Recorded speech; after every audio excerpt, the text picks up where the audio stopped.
اعوذ باللہ السمیع العلیم من الشیطان الرجیم من حمزہ ونفخہ ونفثہ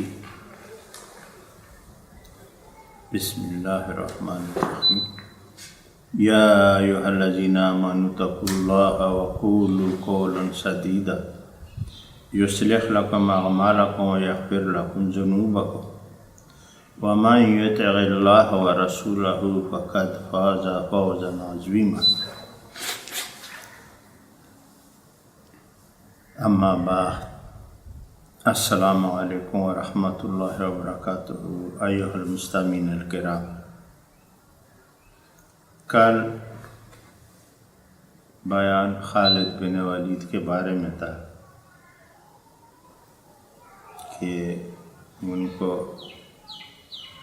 ہٹایا گیا بلکہ جہاد سے بھی روکا گیا، اور بعد میں جو بھی حیلہ تھا یا کچھ بھی تھا بتایا گیا کہ اس وجہ سے جب لوگوں نے اس سے پوچھا سیدنا عمر رضی اللہ عنہ سے کہ کیوں ایسا ایک عظیم لیڈر کو ریٹائر کیا گیا اور اس کو بالکل روکا بھی، اور وہ تلوار جس کو سیف اللہ کہا جاتا تھا میان میں کر دیا اور اس کو جہاد سے روک دیا۔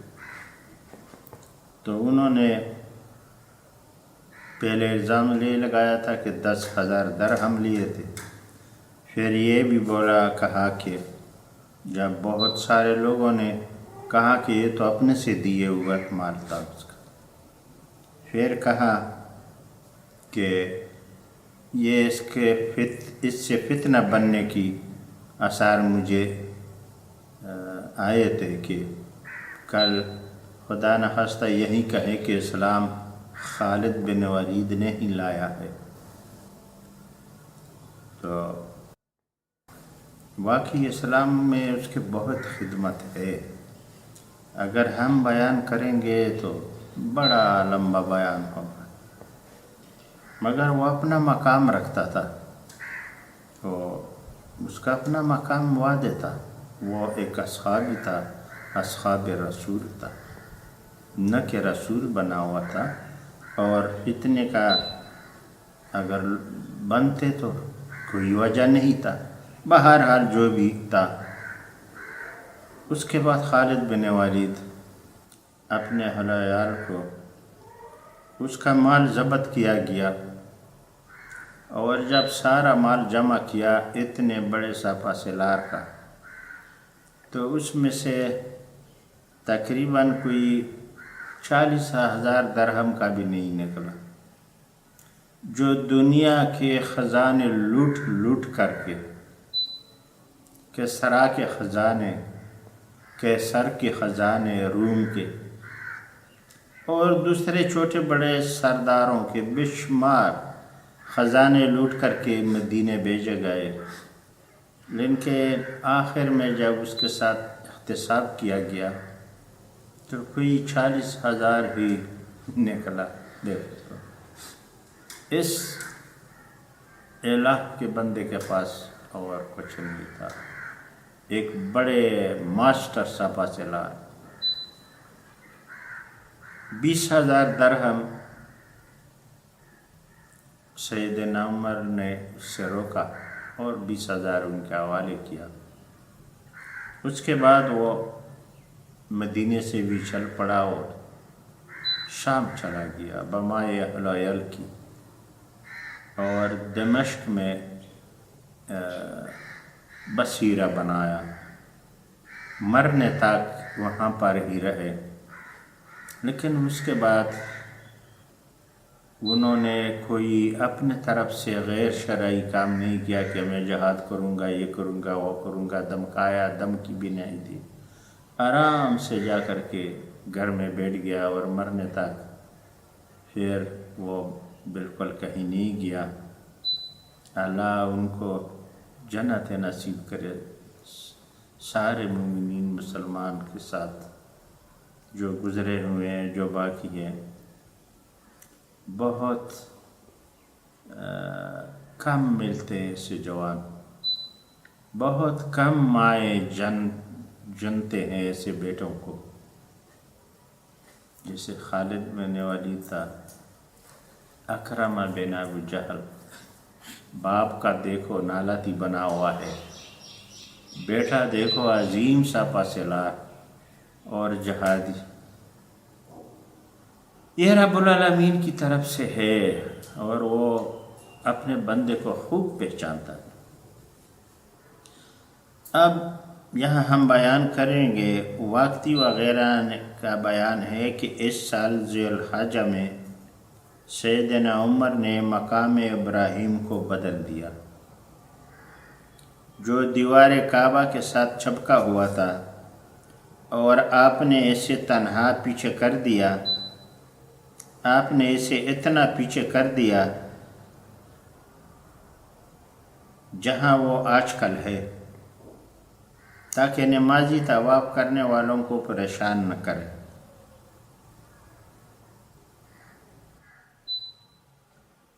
یہ مقام ابراہیم واقعی یہ مکہ شریفہ کی دیوار کے ساتھ چپکا ہوا تھا۔ اب جو پیچھے لایا گیا ہے یہ تو اس وقت کی دماغ کی بات تھی، سیدنا عمر نے شاید اسی لیے لایا ہو کہ تھوڑا سا طواف میں لوگ وہاں کھڑا ہو جاتے تو طواف میں دقت ہوتی، لیکن سب سے زیادہ دقت اب ہے، سب سے زیادہ دقت اب ہے۔ اگر وہ مکے کی دیوار کے ساتھ چپکا ہوا ہوتا تو لوگوں کو بڑی راحت ملتی طواف میں، پتہ نہیں اس نے کیوں سوچا۔ ابھی جو آپ مکے جائے، مقام ابراہیم سے تقریباً جو مطاف ایریا ہے، گراؤنڈ ہے مطاف کا، وہ پورا تقریباً 30 گز سے بھی زیادہ پیچھے پورا بر کر کے گھومتا ہے۔ یہ مقام ابراہیم سے آگے جا کر کے طواف گھومتا رہتا ہے، اور لوگ یہاں پر رکتے ہیں اس کو دیکھنے کے لیے، یا اس کو جو 2 رکعت نماز کا حکم ہے وہ بھی پڑھتے ہیں، تو ایک دوسرے کے اوپر لوگ جمپ مار مار کر کے بلکہ گرتے اٹھتے ہیں، اور بہت زیادہ رش جو طواف میں دقت بنتا ہے۔ حجر اسود سے نیت باندھ کے مقام ابراہیم تک بہت دکم دکم ہوتا ہے، پشنگ ہوتا ہے، لوگ ایک دوسرے کو دھکے دیتا ہے۔ اسی مقام ابراہیم کی وجہ سے صورتحال بنا ہوا کہ وہ راستے میں آتا ہے۔ وہ تقریباً مکہ شریفہ کے کوٹے سے کوئی 8-9 گز کے فاصلے پر ہے، اور ابھی طواف اس سے مقام ابراہیم سے بھی ہٹ کر کے آگے جا کر کے 30 گز کے اندر اندر گھومتا رہتا ہے، جو بہت زیادہ رش ہونے سے، اور مقام ابراہیم پر لوگ دعا مانگنے کے لیے کھڑے ہوتے ہیں اور یا سجدے کرتے رہتے ہیں، اور بڑی شدید تکلیف ہوتا ہے۔ ایک دن ضرور ایسا آئے گا کہ سعودی حکومت اس کو اٹھا کر کے اپنے جگہ پر رکھے گا، کیونکہ بہت سخت پریشانی اور دقت ہے طواف میں۔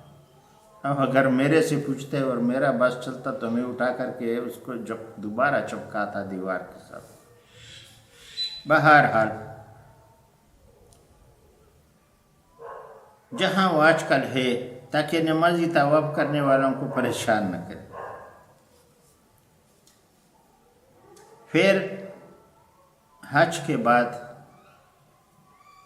اسی سال میں شریخ کو کوفہ کا اور حضرت کعب بن شعور کو بصرہ کا قاضی مقرر کیا، کعب بن شعور کو، اور اسی سال میں لوگوں کو حج کرایا، اور ان شہروں میں آپ کے نائبین وہ لوگ تھے جن کا ذکر گزشتہ سال بیان ہو چکا ہے۔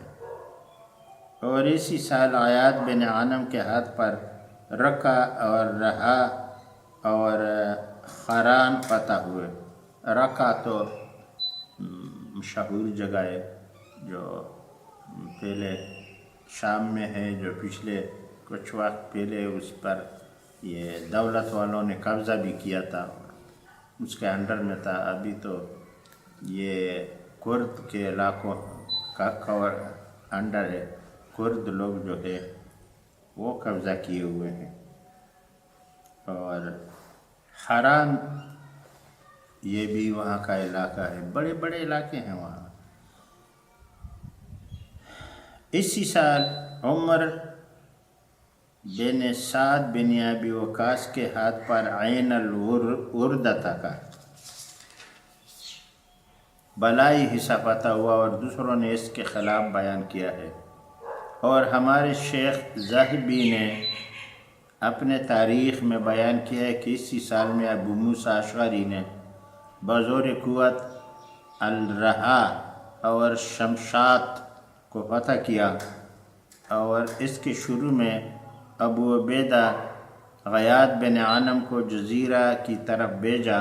ابو عبیدہ نے جو ابو موسیٰ کے ساتھ جا ملا، اور ان دونوں نے بزور قوت حران، نصیبین اور جزیرہ کے کچھ حصہ کو فتح کیا، اور بعض کہتے ہیں کہ صلح سے فتح ہوا، اور اسی سال غیاث نے موصل جا کر کے، موصل عراق میں ہے، موصل جا کر کے اسے اس کے ارد گرد کے علاقوں کو بزور قوت فتح کیا، اور اسی سال سعد نے کوفہ اور جامع مسجد تعمیر کیا، کوفہ کی بنیاد رکھا اور جامع مسجد کی بھی بنیاد رکھا کوفے میں۔ اور وقت کا بیان ہے کہ اسی سال طاعون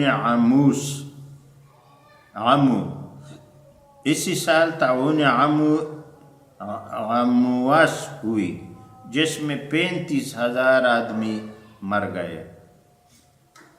یہ طاعونی وبا تھی،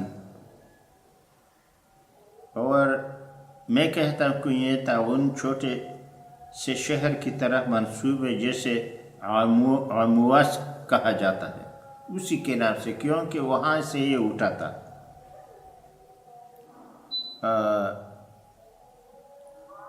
اور وہ قدس اور رملہ کے درمیان واقع ہے۔ یہ جو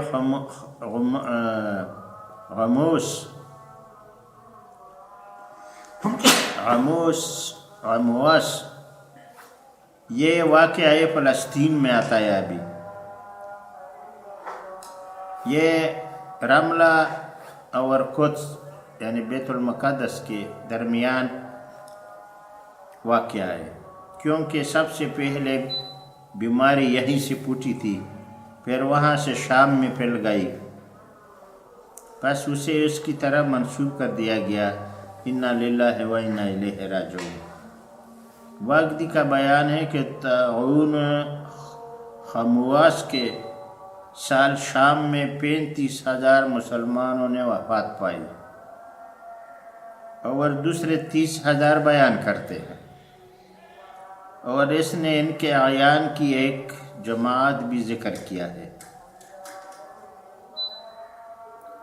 یہ حارث بن ہشام بھی اسی میں تھے۔ آپ ابو جہل کے بھائی تھے، فتح مکہ کے روز مسلمان ہو گئے، اور جاہلیت کی طرح اسلام میں بھی ایک معزز سردار تھے۔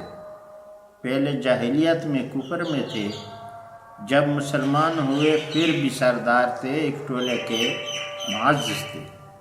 ایک قول کے مطابق آپ نے اسی سال شام میں شہادت پائی، شہید ہو گئے، اور آپ کے بعد آپ کی بیوی فاطمہ سے عمر رضی اللہ عنہ نے نکاح کیا۔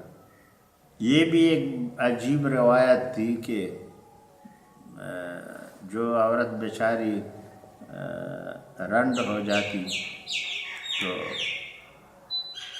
بیوہ ہو جاتی تو فوراً کوئی سردار یا بڑا آدمی اس سے نکاح میں لے آتے۔ آپ چوتھائی حصے لینے والے عمراء میں سے ایک تھے۔ آپ فلسطین کے امیر تھے۔ آپ کا نام شرجیل بن عبداللہ المطاع بن قطن الکندی تھا۔ آپ بنی زہرہ کے خلیف تھے، اور حسنہ آپ کی ماں تھی جس کی طرف سے آپ منسوب ہیں۔ یہ نام تھا شرجیل بن حسنہ، اسی نام سے آپ نے شہرت ہوئی اور آپ نے بہت پہلے اسلام قبول کیا اور حبشہ کی طرف ہجرت کی، اور صدیق رضی اللہ عنہ نے آپ کو شام بھیجا اور آپ چوتھائی فوج کے امیر تھے۔ عمر رضی اللہ عنہ کی حکومت میں بھی آپ کا یہی حال تھا، اور آپ کو اور حضرت ابو عبیدہ اور ابو مالک اشعری کو 18 میں ایک ہی دن طاعون ہوئی، یہ بھی تینوں بیمار ہوئے۔ اور آپ کی 2 حدیثیں ہیں جن میں سے ایک کو ابن ماجہ نے وضو وغیرہ کے باب میں بیان کیا۔ ابن حلال بن اوہیب بن دبتہ بن الحارث بن الفرا القرشی، ان 10 اشخاص میں سے ایک ہے جنہیں جنت کی خوشخبری دی گئی، اور ان 5 اشخاص میں سے ایک ہے جنہوں نے ایک ہی دن اسلام قبول کیا تھا۔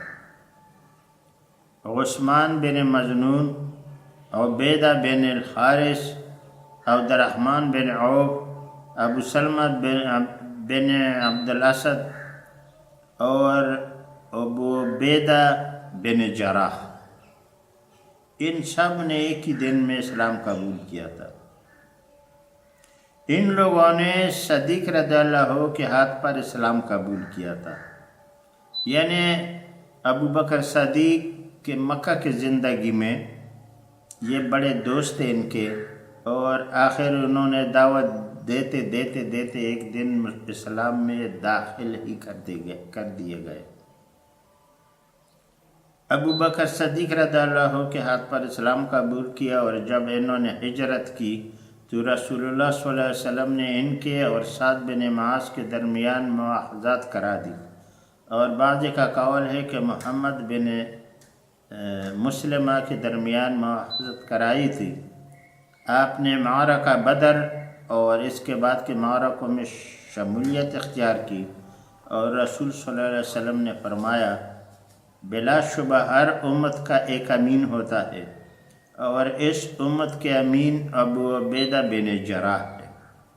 یہ واقعی جب نجران کے وفد آئے اور انہوں نے ملاعنہ کرنے سے انکار کر دیا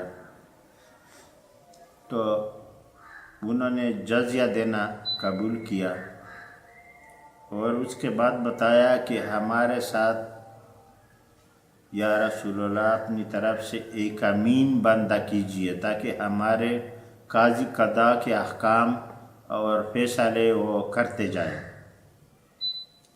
تو نبی علیہ السلام نے ابو عبیدہ بن جراح کو اس کے ساتھ کر دیا تھا۔ یہ وہی ابو عبیدہ بن جراح ہے۔ نیز سخین میں بھی لکھا ہے کہ صدیق نے ثقیفہ کے روز فرمایا کہ میں ان 2 آدمیوں میں سے ایک کی بیعت کرنے پر تم سے راضی ہوں، یعنی عمر بن خطاب اور ابو عبیدہ۔ صدیق رضی اللہ عنہ نے آپ کی چوتھائی فوج پر امیر بنا کر شام روانہ فرمایا تھا۔ پھر جب آپ نے خالد کو عراق سے بلایا تو وہ جنگ کے ماہر ہونے کی وجہ سے ابو عبیدہ وغیرہ پر امیر مقرر تھے۔ پہلے ہم نے کہا تھا خالد بن ولید کے جو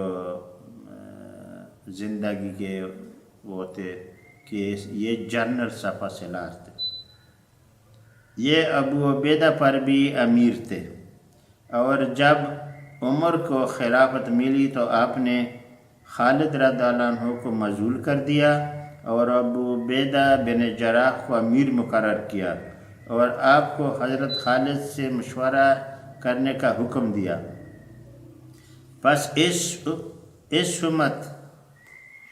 پس امت حضرت ابو عبیدہ کی امانت اور خالد رضی اللہ عنہ کی شجاعت خالد رضی اللہ عنہ کی شجاعت کے درمیان جمع ہو گئی، بڑے مسلمان جمع ہو گئے اور جہاد کی مضبوطی ہو گئی، بڑے بڑے اس کے کماندان ان کے نیچے آ گئے اور جہاد نے زور پکڑا۔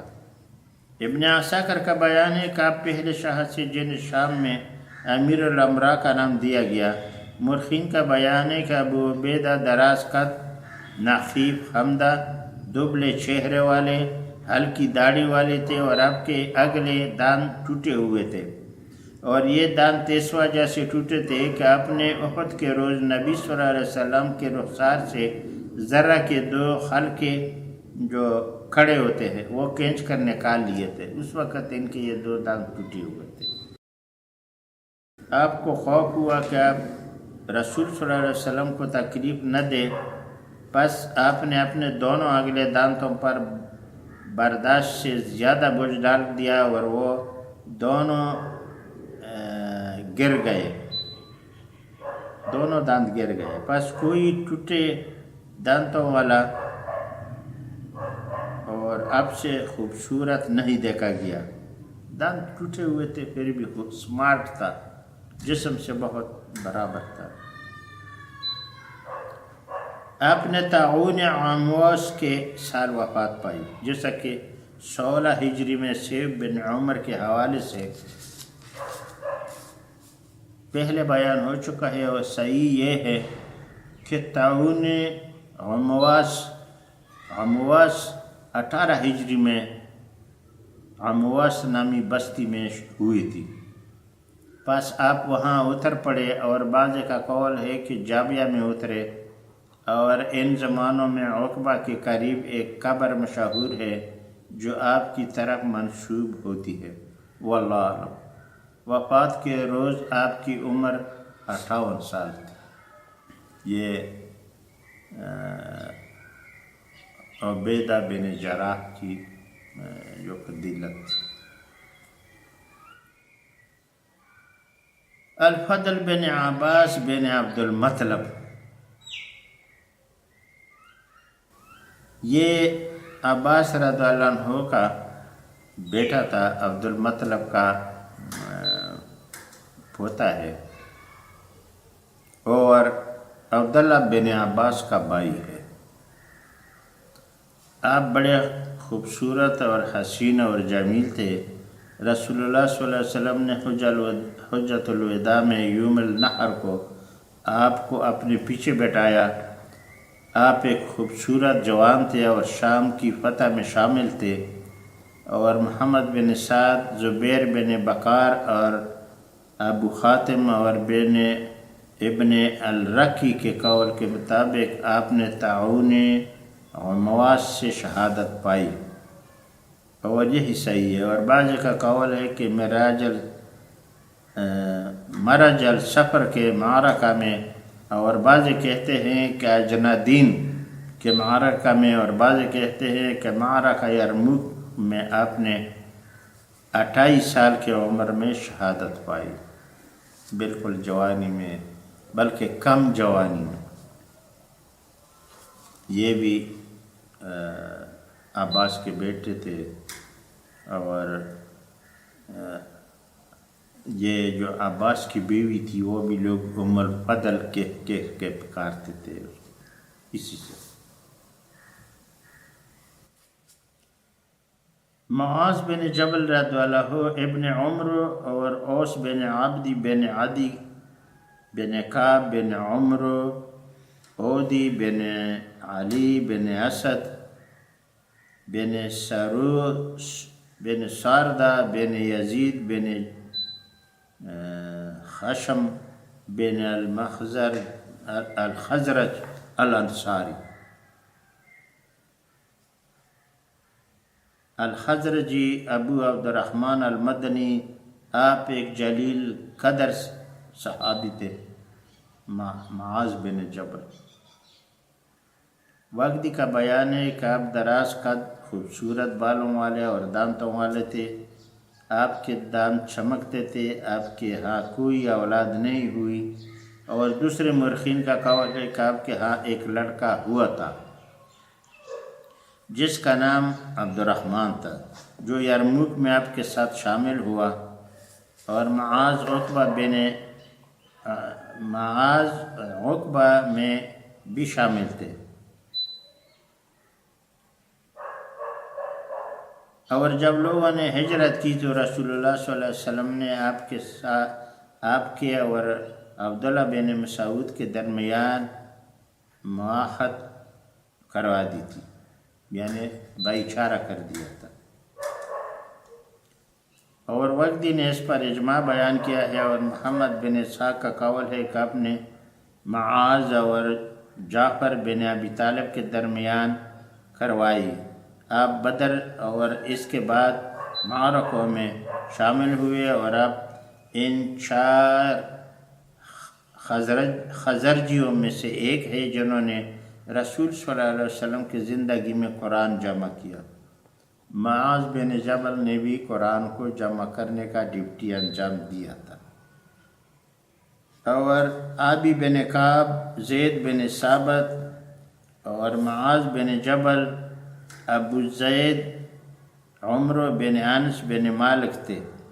اور اس کے حدیث میں جیسے ابو داود اور نسائی نے خیاطہ بن شریک کی حدیث سے عن عقبہ بن مسلم عن ابی عبد الرحمن الجلیلی عن الداجی عن معاذ روایت کیا ہے۔ صحیح طور پر بیان ہوا ہے کہ رسول صلی اللہ علیہ وسلم نے آپ سے فرمایا، اے معاذ، مجھے آپ سے محبت ہے، پس ہر نماز کے بعد یہ کہنا نہ چھوڑنا،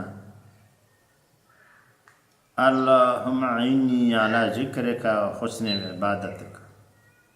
اور مسند نسائی اور ابن ماجہ میں ابو قلابہ کی طریق سے بحوالہ انس مرفوعاً بیان ہوا ہے۔ معاذ بن جبل حلال و حرام کے بارے میں سب سے زیادہ جاننے والے تھے، اور رسول اللہ صلی اللہ علیہ وسلم نے آپ کو یمن کی طرف بھیجا اور آپ سے فرمایا، آپ کس سے فیصلہ کریں گے؟ آپ نے جواب دیا، اللہ کی کتاب اور حدیث سے۔ اور یمن میں قاضی بنا کر کے بھیجا گیا تھا، تو نبی علیہ السلام نے ان کو کہا کہ آپ فیصلے کیسے کریں گے؟ تو انہوں نے جواب میں بولا کہ ہم قرآن اور حدیث سے فیصلہ کریں گے۔ ہم مسلمانوں پر افسوس ہے کہ وہ قرآن اور حدیث چھوڑ کے ائمہ کے پیچھے تقلید کے لگے ہوئے ہیں، اور کہتے ہیں کہ امام کو قول کو لے لو اور حدیث مبارک کو چھوڑ دو۔ انا للہ و انا الیہ راجعون، یہ حال ہے۔ اور جو حدیث پر عمل کرتا ہے تو کہتے ہیں کہ وہابی ہے، وہابی ہے، وہابی یہ ہے، وہابی وہ ہے، وہابی ہے، بدنام کر کے بناتے ہیں جو صحیح قرآن اور حدیث پر چلتے ہیں۔ اور جو تقلید ائمہ کے پیچھے چلتے ہیں وہ بڑے بزرگ اپنے آپ کو کہتے ہیں۔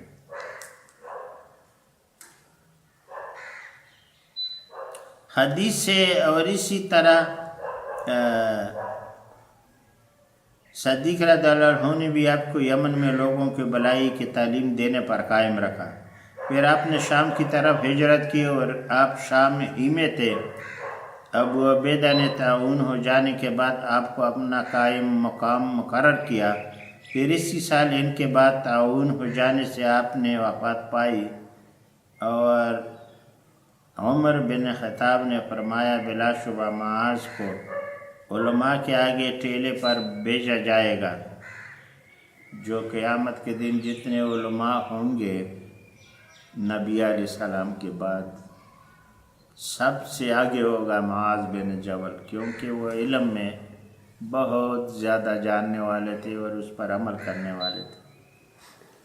اور محمد بن کعب نے اس مرسل روایت کیا ہے، ابن مسعود نے بیان کیا ہے کہ ہم معاذ کو حضرت ابراہیم خلیل سے تشبیہ دیا کرتے تھے، ابن مسعود نے بیان کیا ہے کہ معاذ اللہ کے فرما بردار موحد تھے اور مشرکین میں سے نہیں تھے، اور آپ کی وفات غور نسیاں کے مشرق میں 18 ہجری میں ہوئی، اور بعض کا قول ہے کہ 19 ہجری میں ہوئی، اور مشہور قول کے مطابق آپ نے 17 ہجری میں 38 سال کی عمر میں وفات پائی، اور اس کے علاوہ بھی کچھ قول بیان کیے گئے ہیں، واللہ اعلم۔ اس کے بعد یہ جو لوگ وفات ہوئے ان کا مسلسل بیان آ رہا ہے۔ یزید بن ابی سفیان، ابو خالد صخر بن حرب بن امیہ بن عبد شمس بن عبد مناف القریشی الاموی معاویہ کے بھائی تھے اور بہت بڑے اور افضل آدمی تھے، اور آپ کو یزید الخیر بھی کہا جاتا ہے۔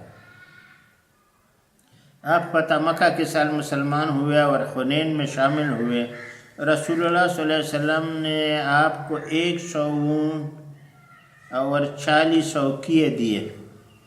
صدیق رضی اللہ عنہ نے یہ حنین میں سب سے زیادہ نبی علیہ السلام نے ان کو غنیمت میں سے مال دیا تھا، اور صدیق رضی اللہ عنہ نے شام جانے والی فوج کے چوتھائی حصے پر آپ کو امیر مقرر کیا۔ آپ وہاں پہنچنے والے پہلے امیر تھے۔ صدیق رضی اللہ عنہ نے آپ کی رکاب میں آپ کو وصیت کرتے ہوئے پیدل چلے۔ جب ان کو رخصت کر رہا تھا تو ساتھ میں خلیفۃ المسلمین اس کے ساتھ توڑا، اس کے گھوڑے کے ساتھ ساتھ چلتے رہے اور ان کو نصیحت کرتے رہے۔ آپ کی رکاب میں آپ کو وصیت کرتے ہوئے پیدل چلے، اور آپ نے ان کے ساتھ ابو عبیدہ، عمرو بن العاص اور شرجیل بن حسنہ کو بھیجا۔ یہ امرائے اربعہ ہے۔ اور جب انہوں نے دمشق فتح کیا تو آپ نے جابیہ کے چھوڑنے دروازے سے بزور قوت داخل ہو گئے۔ جابیہ کے چھوٹے دروازے سے بزور قوت داخل ہو گئے۔ جیسے خالد مشرق دروازے سے، خالد بن ولید مشرقی دروازے سے بزور قوت داخل ہو گئے تھے، اور صدیق رضی اللہ عنہ نے آپ کے ساتھ دمشق کے امارات کا وعدہ فرمایا تھا، پس آپ حضرت عمر کے حکم سے اس کے امیر بن گئے۔ صدیق رضی اللہ عنہ نے آپ کے ساتھ جو وعدہ کیا تھا اسے عمر نے پورا کیا، اور آپ دمشق کے پہلے مسلمان امیر ہیں۔ مشہور یہ کہ آپ نے طاعون امواس میں وفات پائی، جیسا کہ پہلے بیان ہو چکا ہے، اور ولید بن مسلم کا خیال ہے کہ آپ نے ساریہ کے فتح کے بعد 19 ہجری میں وفات پائی، اور جب آپ نے وفات پائی تو آپ نے اپنے بھائی معاویہ کو دمشق پر اپنا نائب مقرر کیا، اور عمر بن خطاب نے آپ کے حکم کو نافذ کر دیا۔ کتابوں میں آپ کی کوئی چیز موجود نہیں، اور ابو عبداللہ اشغری نے آپ سے روایت کی ہے، رسول اللہ صلی اللہ علیہ وسلم نے فرمایا، جو شخص نماز پڑھتا ہے اور مکمل رکوع و سجود نہیں کرتا، اس کی مثال اس بھوکے شخص کی سی ہے جو 1 یا 2 کھجوریں کھاتا ہے جو اس کے کچھ کام نہیں آتے۔ یہ ان کی طرف سے حدیث بھی مشہور ہے۔ انشاءاللہ باذن اللہ باقی بیان زندگی ہو تو کل انشاءاللہ کریں گے۔ اللہم انی ظلمت نفسی ظلما کثیرا ولا یغفر الذنوب الا انت فاغفر لی مغفرۃ من عندک وارحمنی انک انت الغفور الرحیم۔ ربنا ظلمنا انفسنا وان لم تغفر لنا وترحمنا لنکونن من الخاسرین۔ ربنا لا تزغ قلوبنا بعد إذ هديتنا وهب لنا من لدنك رحمة إنك أنت الوهاب ربنا إنك جامع الناس ليوم لا ريب فيه إن الله لا يخلف الميعاد اللهم اغفر لي ولوالدي وللمؤمنين والمؤمنات والمسلمين والمسلمات الأحياء منهم والأموات اللهم اغفر لي ولوالدي وللمؤمنين والمؤمنات والمسلمين والمسلمات الأحياء منهم والأموات ربنا تقبل منا إنك أنت السميع العليم وتب علينا إنك أنت التواب الرحيم